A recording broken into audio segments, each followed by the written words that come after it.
This is the Lone Crater YouTube. We hope this video helps. You'll begin by preparing the device. Back up to iCloud or to your computer so settings and photos are safe, and make sure battery is above 50% or that you're plugged in. Once done, connect to a stable Wi-Fi network because updates can be hundreds of megabytes or gigabytes. Now go to Settings, tap General, then Software Update.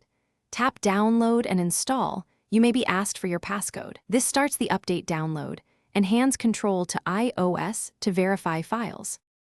During download, you'll see a progress bar. Let it finish without interrupting the connection.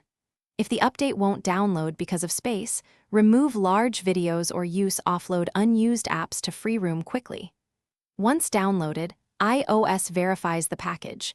This protects integrity and prevents corrupted installs. You'll be prompted for your passcode, and to agree to terms, enter information when asked. Make sure you don't restart or power cycle while verification and preparation run, because that can corrupt the update. Tap Install and let the iPhone perform the upgrade. It will restart and display the Apple logo and a progress bar. That can take several minutes. Once it boots, go to Settings right arrow General right arrow about to confirm the new iOS version, and then open apps to check they launch normally.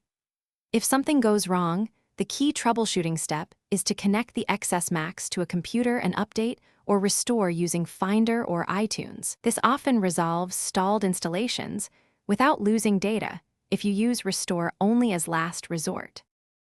Thanks for watching. Consider subscribing if we helped you.